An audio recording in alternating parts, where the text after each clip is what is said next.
ప్రేక్షకులకు నమస్కారం. తెలుగు వెలుగు కార్యక్రమానికి స్వాగతం. జానపదాల సోయగాలు, పద్యరాజాల జయ జయ ధ్వానాలు, పదకవితల్లోని పలుకుబడులు, ముత్యాల సరాల ముచ్చట్లు, పొడుపు కథల విడుపులు, హాస్యాన్ని పండించే చమత్కారాలు, వచనమై కురిసెటి వాక్య సంపదలు, ఎన్నెన్నో తెలుగు భాషలోని విరుల తోటలో పుష్పించిన పరిమళాలు అంటూ మన మాతృభాషా మాధుర్యాన్ని కీర్తించారు కవి. అలాంటి తెలుగు భాషా ప్రాధాన్యాన్ని వివరించే ప్రత్యేకాంశాలను మీ ముందు ఆవిష్కరిస్తోంది నేటి తెలుగు వెలుగు.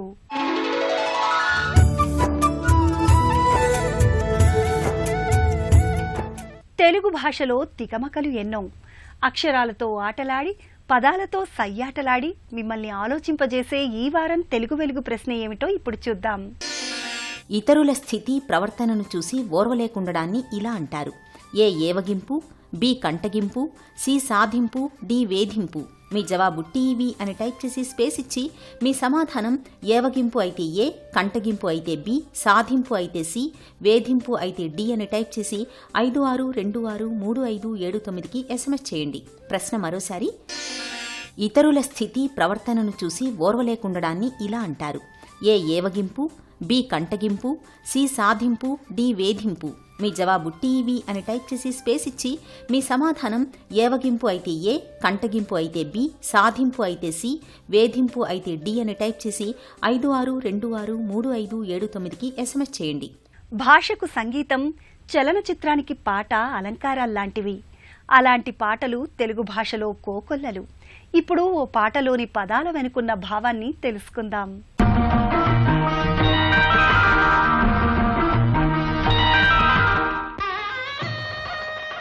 సరళమైన భాషలో ప్రయోగాలు చేయగల పదమాంత్రికుడు పింగళి నాగేంద్రరావు. మాటలతోనే కాదు, పాటలతోనూ ప్రేక్షకుల్ని మెప్పించిన ఘనుడాయన. ప్రాచీన కావ్యాలలోని తెలుగు పదాలను ఒడిసిపట్టుకుని పాటల్లో ఒడుపుగా వాడారు.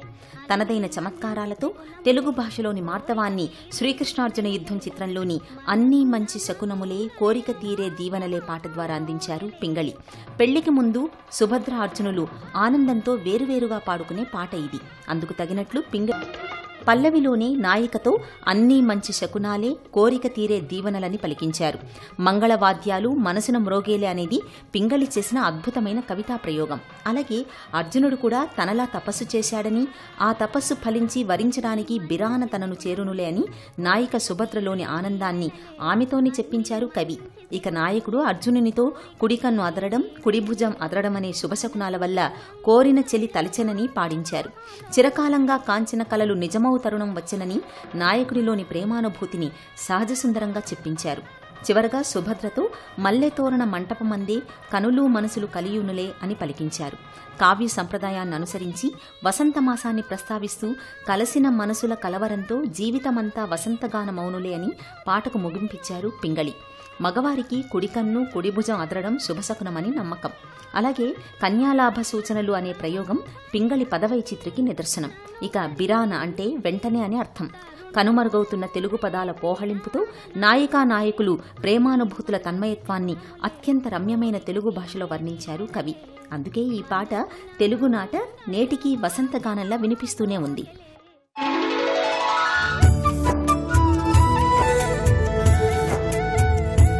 ప్రత్యేక కథనాన్ని ఇప్పుడు చూద్దాం. గుక్క తిప్పుకోలేని వాక్పటిమతో ఆహూతులను ఇట్టే కట్టిపడేస్తాడు ఆయన. సాహిత్యం, సినిమా, సాంస్కృతిక రంగం ఈ 3 శాఖల్లోకి అడుగుపెట్టి ఆయన ప్రతిచోట తనదైన ముద్ర వేశారు. వెండితెరపై హాస్యం కురిపించడంలోనూ, ప్రతినాయక పాత్రకి ప్రాణం పోయడంలోనూ ఆయన కాయనే సాటి అయినవారు గొల్లపూడి మారుతీరావు. పత్రికా రచయితగా కూడా ఆయనది తిరుగులేని శైలి. మరీ ముఖ్యంగా మాతృభాష అంటే ఆయనకు ఎంతో అభిమానం. ఇలా తెలుగునాట సాంస్కృతిక ప్రతినిధిగా భాషా సంస్కృతులకు ఎనలేని సేవలందించిన సుప్రసిద్ధ రచయిత, నటుడు గొల్లపూడి మారుతీరావు ఈ నెల డిసెంబర్ 12న దివంగతులయ్యారు. ఈ 56-58 సంవత్సరాల ఈ డైరీల నుండి ప్రోదు చేసి నేను రాసుకుంటే 480 ముఖ్యాంశాలు వచ్చాయి.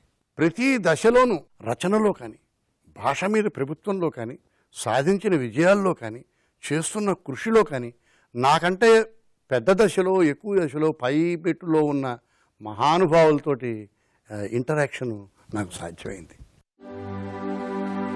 విద్యార్థి దశలోనే రచనా రంగంలోకి ప్రవేశించిన గొల్లపూడి మారుతీరావు స్వస్థలం విజయనగరం. మొదట రంగస్థల నటులైన ఆయన అనేక నాటకాలు రాశారు.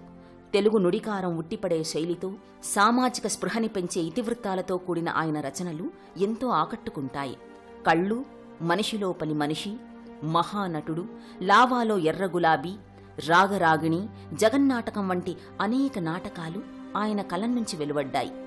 నవలలు, పద్యాలు, కథలు వంటి అనేక సాహితీ ప్రక్రియలలో కూడా గొల్లపూడి సృజనాత్మకతని పండించారు. ఆయన రచనలన్నీ కలిపి 4 సంపుటులుగా వెలువడ్డాయి. పత్రికలలో జీవనకాలం శీర్షిక నిర్వహిస్తూ పాఠకులను ఎంతో ప్రభావితం చేశారు. కొన్నేళ్లు ఆకాశవాణిలో పలు హోదాలలో పనిచేశారు. అంతములేని ఈ భువనమంత పురాతన, నా 13 ఏడు చదువుకున్నానండి ఈ పద్యం. ఇవాళ ఎంతమంది ఇంగ్లీష్ కాన్వెంట్లో చదువుకున్న కుర్రాళ్ళు దువ్వూరు రామిరెడ్డి గారిని జ్ఞాపం చేసుకోగలరు, పింగళి కాటూరి గారిని జ్ఞాపం చేసుకోగలరు, తిక్కన నిర్వచనోత్తరామాయణం జ్ఞాపం చేసుకోగలరు, నన్నయ్యని జ్ఞాపం చేసుకోగలరు. వీళ్ళందరినీ పరిచయం చేయాల్సిన దురదృష్టంలో పడ్డాం.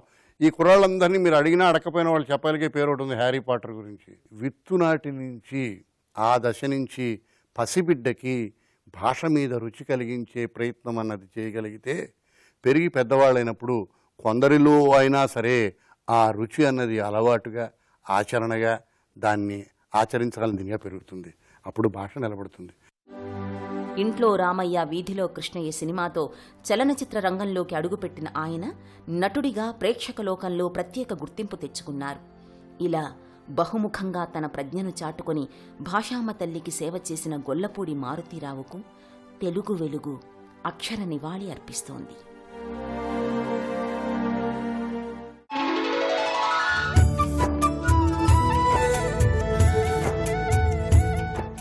కథలంటే చిన్నారులకు ఎంతో ఇష్టం. నీతిని బోధిస్తూ, ఆశ్చర్యాన్ని కలిగిస్తూ, ఆనందాన్ని పంచే కథలు మనకెన్నో ఉన్నాయి. అలాంటి అచ్చమైన తెలుగు కథలకు నేటి చిన్నారులు దూరమవుతున్నారు.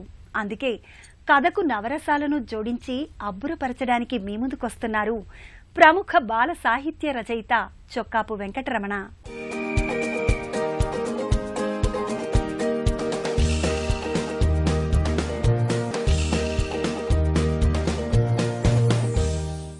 అనగా అనగా అనగా ఒక రాజుగారు ఉన్నారు. ఆ రాజుగారికి ఆరోగ్యం పట్ల ఆసక్తి ఎక్కువ. అందుకనే తరచుగా వేటకెళ్ళేవాడు అడవికి. అలాగే వ్యాయామం చేస్తూ ఉండేవాడు. అంతేకాకుండా ఆయనకున్న అభిరుచుల్లోని ముఖ్యమైనది ఏంటంటే ప్రతిరోజు సాయంత్రం పూట పడవలో ప్రయాణం చేసి వెళ్ళేవాడు అనమాట, షికారుగా. అట్లాగా ఆ చల్లటి గాలులను పీలుస్తూ ఆరోగ్యకరమైన వాతావరణంలోని ఆ పడవ మీద వెళ్ళడం ఆయనకి సరదా. అయితే ఒకసారి ఏమైందంటే ఆ నదిలోని పైనుంచి వరదలు వచ్చి నది పొంగి ఉధృతమైంది. దాంతో తను పడవ నడపడం క్షేమకరం కాదని మంత్రులు సలహా ఇచ్చారు. అందుకని రాజుగారు ఏం చేశారు, మహామంత్రి పడవ నడిపే ఒక నిపుణుడైన వాణ్ణి ఏర్పాటు చేయండి అని అన్నాడు. అంటే సరే మహారాజా అలాగే అని చెప్పేసి మంత్రి ఏం చేశాడంటే సైన్యాధిపతికి ఆదేశం ఇచ్చాడు. అంతే, చాటింపు వేయించారు. రాజ్యంలో బోలెడు మంది వచ్చారు. ఆ పడవ నడిపే వాళ్ళకి రకరకాల పోటీలు పెట్టారు, పడవ పందాలు పెట్టారు. పెట్టి వాళ్ళలోంచి ఇద్దరిని ఎంపిక చేశారు. ఇద్దరిని ఎంపిక చేసి ఆ ఇద్దరిని మహామంత్రి దగ్గరికి పంపించాడు సైన్యాధిపతి. మహామంత్రి వాళ్ళని మళ్ళీ ఒకసారి పరీక్షించి వాళ్ళిద్దరిని తీసుకొని మహారాజు దగ్గరికి వచ్చాడు.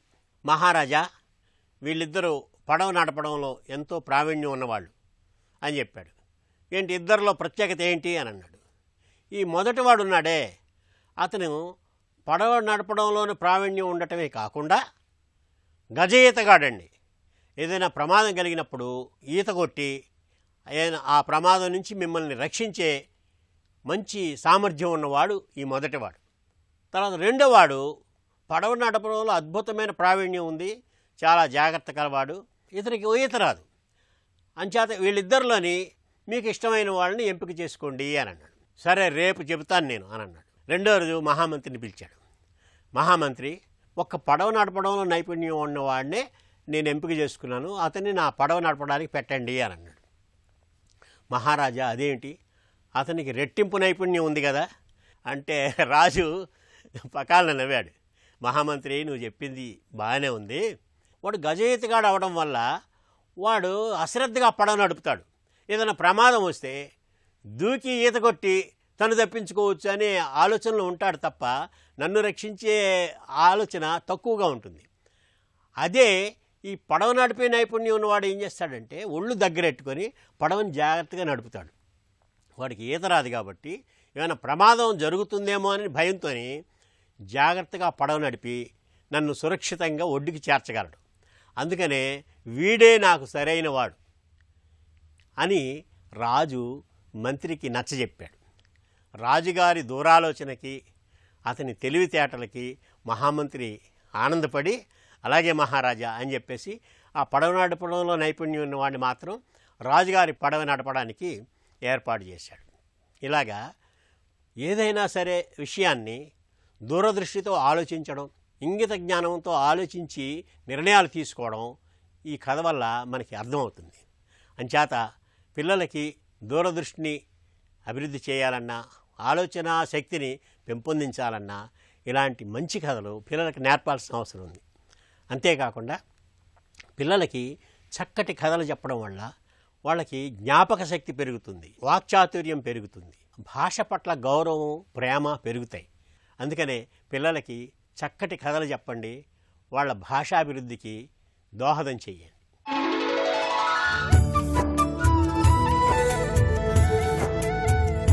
నవరసాల్లో హాస్యాన్ని, భాషలో నుడికారాన్ని, పద్యాల్లో సౌందర్యాన్ని, తెలుగు పలుకుబడుల సొబగుల్ని గుదిగుచ్చి ఆహ్లాదంగా, ఆసక్తిగా అందిస్తాయి చమక్కులు. ఆ చమత్కారాల్లోని స్వభాషను మీరు ఆస్వాదించండి.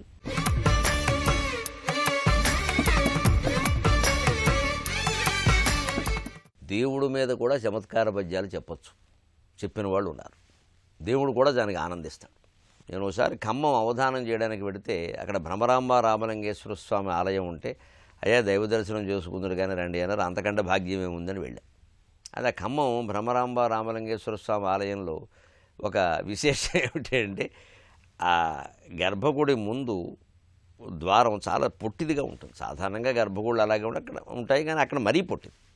కానీ నేను కూడా అక్కడ తల ఉంచుకుని వెళ్ళాల్సి వచ్చింది. ఒక ఆయన చమత్కారంగాను, ఎంత పెద్ద మహాకవులైనా మా దేవుడి ముందు తల వంచాల్సిందేనండి అన్నాడు. బాబు దేవుడి ముందు తల వంచడం ఆనందం, అందులో బాధపడేదే ఉంది.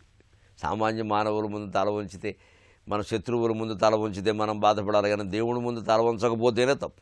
అక్కడ నాకు నిజంగానే తల వంచాను, కానీ తల వంచడం వల్ల ఏమైనా ప్రయోజనం ఉందా దేవుడికి కానీ నాకు కానీ, ఏముంది నా తల మీద అని ఒక పద్యం ఆసువుగా పొంగింది. పైగా అప్పుడు ఖమ్మం ప్రాంతంలో వర్షాలు లేక కరువుతో ఇబ్బంది పడుతున్నారు. ఆ విషయం కూడా ప్రస్తావన వచ్చింది. మరి వర్షాలు కురవాలంటే గంగమ్మ, శ్రీశైలం మల్లన్న శిరసుంచేనా కురిసేను గంగమ్మ వాన. అందుకని మరి అక్కడ శివుడు గంగని శిరస్సు మీద ధరించిన వాడిని ఎదురుగా పెట్టుకుని తల వంచడం అనే ప్రసక్తి ఒకటి వచ్చినప్పుడు హాయిగా ఇలా చెప్పొచ్చు కదా అనిపించి, నేను నీ ముందు తల వంచనేమి ఫలము, నేను నీ ముందు తల వంచనేమి ఫలము, నీవే నా ముందు తల వంచ నిర్జర ఝరి పొంగి పొరలును కరవెల్ల వంగి తరలు, కాన తల వంచి బ్రోవుమా కాలకంఠ, కాన తల వంచి బ్రోవుమా కాలకంఠ. నేను దేవుడి ముందు తల వంచితే ఏం ఉపయోగం లేదండి, దేవుడే తల వంచితే మంచిదన్న మామూలుగా. అదేమిటంటే దేవుడు తల వంచమంటారా అన్నాడు. అది ధిక్కారం కిందకు వస్తుంది. కానీ చమత్కారం చూడండి, ధిక్కారాన్ని కూడా సత్కారంగా ఎలా చేస్తుంది. నిజమేనండి నేను చెప్పింది. నేనెందుకు తల వంచాలి, ఆయనే తల వంచమన్నా. నేను ఎందుకు అంటున్నానంటే, నేను నీ ముందు తల వంచనేమి ఫలము, ఇది బట్టతల, నేను వంచినా పెంచినా ఏమి ఉరిగేదేం లేదు ఇక్కడ. కానీ నీవే నా ముందు తల వంచ, నాకంటే పొట్టివాడిగా ఉన్న ఓ శివలింగ స్వరూప పరమమూర్తి అష్టమూర్తి. జలం అనేది నీ అష్టమూర్తులలో ఒకటి కాబట్టి, పృథివీ తేజో వాయురాకాశాలు సూర్యచంద్రుడు యజమాని అన్న దాంట్లో జలం అనేది ఒక రూపం కాబట్టి, నువ్వు గనక తల ఉంచితే నిర్జరఝరి పొంగి పొరలును. నిర్జరఝరి అంటే దేవలోకంలో ఉండే ప్రవాహం ఆకాశగంగ. ఆ గంగనే కదయా నువ్వు ధరించింది, అది పొంగి పొరలుతుంది కింద. మరి తల ఉంచితేనే కదా కింద పడేది. మరి అది భౌతికంగా అది నిజమే కదా. ఆయన కరుణిస్తే పడడం వేరే విషయం, మామూలుగా అయితే తల ఉంచితే పడుతుంది. కరవెల్ల వంగి తరలు. ఖమ్మం ప్రాంతంలో ఉన్న కరువంతా తరలిపోతుందయ్యా. కాన తల వంచి బ్రోవు మా కాలకంఠ. మేము నీ ముందు తల వంచితే నువ్వు కరుణతో కాపాడడం కాదయ్యా, నువ్వు మమ్మల్ని తల వంచి కూడా కాపాడాల్సిన అవసరం ఉంది అని చమత్కారం జోడించేసరికి అక్కడ ఉన్నవాళ్ళు ఎంత పరవశించారు. ఇక భగవంతుడు పరవశించి ఉంటాడని వేరే చెప్పక్కల. నవరసాల్లో హాస్యరసం చాలా ప్రధానమైంది. ఒక నాటకం కానీ, ప్రాచీన సంస్కృత నాటకం, తెలుగు నాటకం, సాంఘిక నాటకం, పౌరాణిక నాటకం, చివరికి వేళ చలనచిత్రం, హాస్యం లేకపోతే ఉంటుందా ఆలోచించండి. అయితే ఆ హాస్యం వెకిలిగా కాకుండా హాస్య రసంగా ఉంటే చాలా బాగుంటుంది. అలాగే ఈ వారం ఒక మంచి సామెత, పప్పుచారు అడుగడుగుది రుచి, పరవాన్నం పైపేదు రుచి అన్నారు. ఎక్కడ ఎలా ఉండాలో వ్యవహరించడం కోసం చెప్పిన సామెత, కేవలం రుచి కోసం చెప్పింది కాదు. పప్పుచారు అడుగడుగుది రుచి, ఎందుకంటే పప్పు అడుక్కెడుతూ ఉంటుంది, చారు పైకొస్తూ ఉంటుంది, చారు పైన అలా ఉంటుంది, దాని కిందకి అడుక్కెడుతూ ఉంటుంది. అందుకే పప్పుచారు వేసుకునేటప్పుడు కాస్త కింద నుంచి కలపాలి. అంటే కొందరిని మనం అర్థం చేసుకోవాలన్నా, కొన్ని విషయాలు అర్థం చేసుకోవాలన్నా అట్టడుక్కి వెళ్ళాలి, అడుక్కి వెళ్ళాలి. అడుక్కుంటూ వెళ్ళక్కర్లేదు, అడుక్కి వెళ్ళాలి. ఎంత లోతుగా శోధన చేస్తే అంతగా కొన్ని విషయాలు అర్థమవుతాయి. అలాగే పరవాన్నం పైపేదు రుచి, పరమాన్నానికి ఇలా కలిగిపెట్టేయకూడదు, ప్రమాదం. అన్నానికి కూడా అలా కలిగిపెట్టేయకూడదు. అన్నం కూడా పైపై అన్నం చాలా బాగుంటుంది, అడుగడుకు వెళ్ళిన కొద్దీ కొంచెం నీళ్లు అవన్నీ వస్తూ ఉంటాయి, పెచ్చులు కూడా వస్తాయి. అందుకే ముందు పై అన్నం తినాలని సామెత. అంటే కొంతమంది కొన్ని విషయాలు మనం పైపైన తీసుకుని అలా వదిలేయచ్చు, బాగా ఇంకా పీకానా లాగానా అని చేయకూడదు దాన్ని, అలా వదిలేదు దాన్ని. అదేదో ఆచారం సంప్రదాయం పాటించాం, ఇంక వదిలేయండి ఆ విషయం అంతే. ఇంకా దాని లోపలికి వెళ్ళిపోయి పరిశోధనలు మొదలుపెడితే అహంకారాలు వచ్చేస్తాయి. అంచేత కొన్ని విషయాలు పైపైన వదిలేయాలి, కొన్ని విషయాలు లోతు కంటే వెళ్ళి శోధించాలి. ఇది జీవితంలో ఎంత అవసరమైన సామెత అండి. కేవలం పప్పుచారు గురించి చెప్పిన మాట ఇది. పప్పుచారు అడుగడుగుది రుచి, పరవాన్నం పైపైన రుచి. ఈ వారం ఒక మంచి జాతీయం, శ్రీమతి అంటారు కదండి మామూలుగా పెళ్ళైనటువంటి స్త్రీలని. అసలు ఆ శ్రీమతి గురించి అసలు ఎలా మారిందో, ఎన్ని విశేషాలు ఉన్నాయో బోధరాజు రాధాకృష్ణ గారు తెలుగు జాతీయాలనే దాంట్లో చాలా అద్భుతంగా వర్ణించారు. స్త్రీని జీవితంలో ప్రవేశిస్తే స్త్రీ ప్రవేశించినట్టు లెక్క. అందుకే ఆవిడ శ్రీమతి, సంపన్నురాలు, సౌభాగ్యవంతురాలు. శ్రీమతి అనేది మనం పెళ్ళి అయినటువంటి స్త్రీలకి గౌరవవాచకంగా వాడతాం కదా. మహారాష్ట్ర కానీ నాగపూర్ ప్రాంతం ముఖ్యంగా పెడితే శ్రీమతి వాడకూడదు, మీరు కొంపలు అంటుకుంటాయి. అక్కడ వితంతువుని శ్రీమతి అంటారు వాడు. బోధరాజు రాధాకృష్ణ గారు ఈ విషయం రాశారు. అంచేత ప్రాంతీయ ఆచారాలు తెలుసుకోవాలి, మన దగ్గర వాడతాం కదా అని వాడేయకూడదు.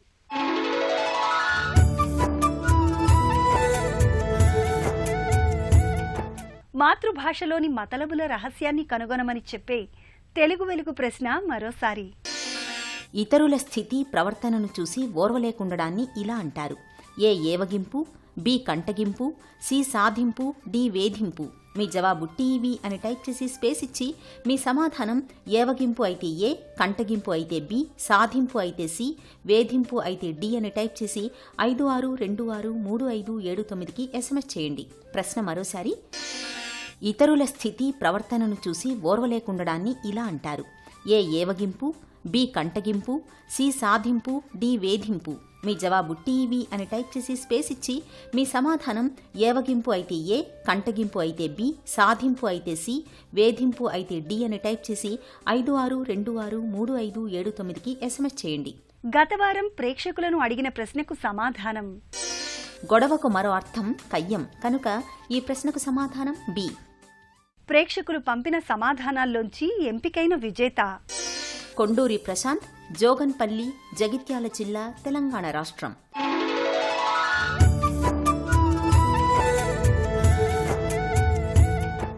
తెలుగు భాషా వ్యాప్తికై ఎందరో ప్రముఖులు ఎన్నో రకాలుగా కృషి చేస్తున్నారు. వినూత్న రీతుల్లో స్వభాషాభిమానాన్ని చాటుకుంటున్నారు. అలాంటి వాళ్ల స్ఫూర్తి కథనాల వేదికే తెలుగు వెలుగు.